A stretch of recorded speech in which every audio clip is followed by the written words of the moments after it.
Part हमारी ही गलती बनती है, क्योंकि हमने खुद ही अपनी कंट्री को सही से रिप्रेजेंट नहीं किया हुआ, और जो रिप्रेजेंटेशन हमारी होती है बाहर, हम उसको करेक्ट भी नहीं करते हैं। क्यों? क्योंकि at the end of the day वो रिप्रेजेंटेशन को हम सही प्रूव करने लग जाते हैं इंस्टेड। तो इसकी वजह से जय हिंद दोस्तों, स्वागत है आपका अपना यूट्यूब चैनल सौरभ के रिएक्शन में। आज का वीडियो का टॉपिक यह है कि टेस्ला के सीईओ एलोन मस्क के द्वारा रिसेंटली खबर आई है कि टेस्ला भारत जा रहा है।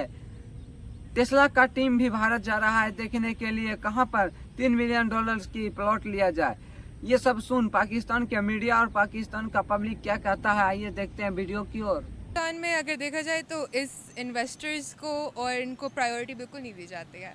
हमारी economy is already not doing good at all in any senses, और अगर देखा जाए तो हमारी गवर्नमेंट भी इस चीज़ पे बिल्कुल ध्यान नहीं दे रही है कि हम अपनी इकोनॉमी को बेहतर अगर करना चाह रहे हैं तो इन इन्वेस्टर्स को अगर हम लोग थोड़ी सी इस तरफ ध्यान दें, तो पॉसिबिलिटीज़ उनको दें, उनको प्रायोरिटीज़ दें, तो वो पॉसिबली अट्रैक्ट हो इन अपॉर्चुनिटीज़ की तरफ के पाकिस्तान की तरफ वो देखें कि पाकिस्तान में काफ़ी सारी फैसिलिटीज़ अवेलेबल हैं, काफ़ी सारी रिसोर्सेज अवेलेबल हैं, बट इसको एक्नॉलेज करना और इनका सही इस्तेमाल करना वो गवर्नमेंट की बनती है प्रायोरिटी के इसमें से उसको अटेंशन दे, ताकि इसमें से उसका फ़ायदा सही तरह से उठा सकें। भारत की बात करते इतनी बड़ी बड़ी कंपनीज, इतने बड़े बड़े प्लांट्स अपने वहाँ शिफ्ट कर रही हैं, क्या वजह है? एलोन मस्क ने खुद बोला था कि ये मेरा ड्रीम है टेस्ला जाए इंडिया। जी, तो भारत इंडिया जो है, they are doing a really good job with their economy, because इतनी बड़ी कंट्री है, उनके बहुत ज़्यादा रिसोर्सेज, उनके भी हमसे भी ज़्यादा रिसोर्सेज है, नो डाउट। लेकिन उनका ये डिफरेंस है कि उनके लोग और उनके सिटीजन्स और उनकी गवर्नमेंट इस इन्वेस्टर्स को प्रायोरिटी दे रहे हैं। इसका फ़ायदा जो उनको अपॉर्चुनिटीज़ हैं उनको आगे बढ़ के हाथ भर के उनको फैसिलिटीज़ प्रोवाइड कर रहे हैं और उनको इस तरह से अट्रैक्ट कर रहे हैं अपनी तरफ। अट्रैक्ट करे, कैसे अट्रैक्ट करे, या कैसे प्रायोरिटी दे रहे हैं? जहाँ तक मुझे नज़र आ रहा है इस तरफ से कि अगर गवर्नमेंट की तरफ से अगर वो इस तरह की अपॉर्चुनिटीज़ क्रिएट करें और ज़्यादा कि इन्वेस्टर्स को इधर ऑप्शंस दें, उनको इधर से हमें स्टूडेंट्स वगैरह को, जैसे फॉर एग्जांपल अगर आप किसी तरह से प्लान्स और प्रोग्राम्स क्रिएट करते हो, इस तरह से एज अ गवर्नमेंट अगर आप अवेयरनेस क्रिएट करो, अगर आप प्लान्स और प्रोग्राम्स क्रिएट करो जिधर स्टूडेंट्स की रीच हो सके टूवर्ड्स दीज इन्वेस्टर्स और इन्वेस्टर्स के रीच आउट हो सके to these companies and their owners, तो इस तरह के अगर एक दूसरे की हेल्प की जाए एक तरह से, तो फिर आई थिंक आप इस आगे अपॉर्चुनिटीज़ बिल्ड कर सकते हो, जो कि इंडिया इस चीज़ को एक्सेप्ट कर चुका है। और जितनी ज़्यादा उनकी कंट्री, जितनी बड़ी उनकी कंट्री है, उतनी ज़्यादा उनकी रिसोर्सेज हैं, और इसकी करप्शन बहुत कम है ना? करप्शन भी बहुत कम है, नो डाउट। करप्शन कम तो नहीं उनका कह सकते, इसको तो मैं नहीं सही जानती। उनकी सप्लाई चेन कभी भी डिस्टर्ब नहीं हुई। हमारे यहाँ से टोटा जाने के लिए भी तैयार थे, कहते हैं हमारी सप्लाई चेन इतनी डिस्टर्ब, और जो जिस तरह की हमें क्वालिटी चाहिए वो मिल भी नहीं रही। That is true. ये भी बिग बात है बहुत बड़ी कि यहाँ पे हमारे मुल्क के मसले आपस में ही नहीं ख़त्म होते, तो हम बाहर को क्या देखेंगे।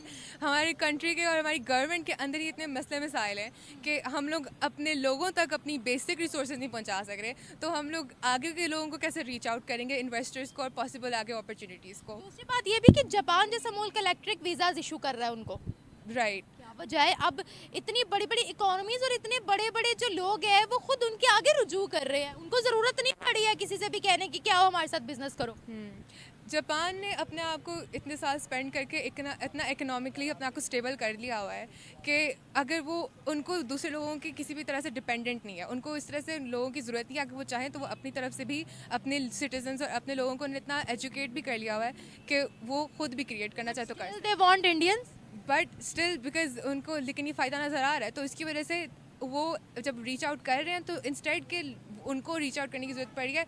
People are more interested in reaching out to them, तो इस तरह से उन्होंने अपना बैलेंस ऑफ करके अपनी तरफ लोगों को अट्रैक्ट किया हुआ है। और ये तभी हो सकता है अगर आप अपनी गवर्नमेंट, आपकी उसकी प्रायोरिटी स्ट्रेट हो, आप लोगों की, आपकी गवर्नमेंट की प्रायोरिटीज जब खुद स्ट्रेट नहीं होंगी, आपके बाकी मसले मसाइल होंगे, तो फिर आप ये मसले कैसे देखोगे, आप इधर से अपॉर्चुनिटीज कैसे क्रिएट करोगे। सवाल आपसे पूछूंगी, why Pakistanis are not acceptable in the world? Not acceptable in the world, आपका क्या मतलब है इस सवाल से? हमें एक्सेप्ट नहीं किया जाता। जहाँ पर पाकिस्तानी का नाम आता है, एक तो अगर आपने देखा हो एयरपोर्ट्स पर हमारी एक अलग से कितार बनाई जाती है, दूसरा हमें बड़े बड़े ओहदों पर नहीं रखा जाता, तीसरा लोग इस वजह से कोप खाते हैं पाकिस्तान से आने से कि यहाँ पर स्टेबिलिटी नहीं है, सिक्योरिटी नहीं है। क्या कहेंगे, क्या वजह है? ये जो हम लोग एक्सेप्टेबल नहीं है वर्ल्ड में, ये क्या रिजल्ट निकलेगा इसका?